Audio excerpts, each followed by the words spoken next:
Première sortie officielle des cadres et leaders des forces Cori pour un Bénin émergent, FCBE, cette rencontre avec les hommes des médias avait pour but de passer à la loupe les 4 mois de gestion du régime du nouveau départ.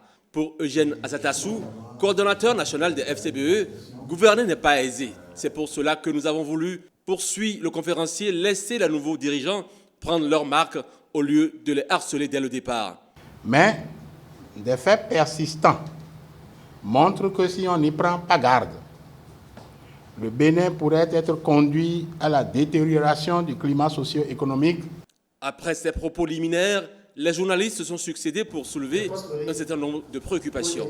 Pourquoi Lionel Zinsou n'est-il pas à leur côté au cours de cette conférence de presse? Pourquoi formuler des critiques sans faire des propositions?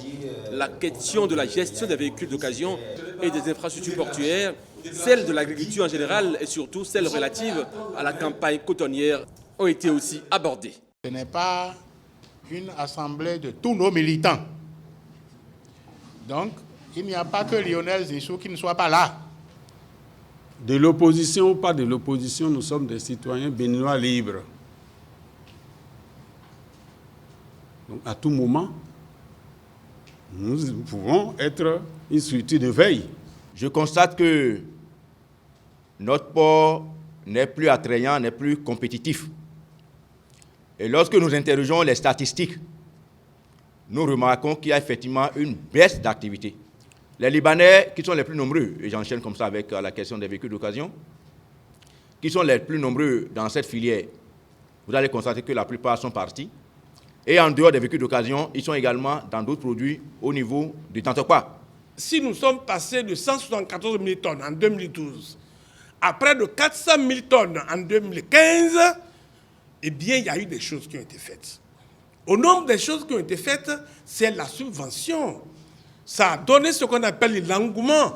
Et je ne connais pas un seul pays de ce monde où le coton ne soit subventionné. On a également évoqué la question de l'insécurité avec la recrudescence des braquages qui, selon les FCBE, a atteint la cote d'alerte. Le problème du coût des projets PPP, partenariat public-privé, bref, tout y est passé. En somme, les derniers amis fidèles à Boniaï qui ont fait la dure et difficile option de rester contre vents et marées dans la maison Cori ont essayé d'éclairer les journalistes sur ce qui apparaît à leurs yeux comme des contre-performances du régime du nouveau départ.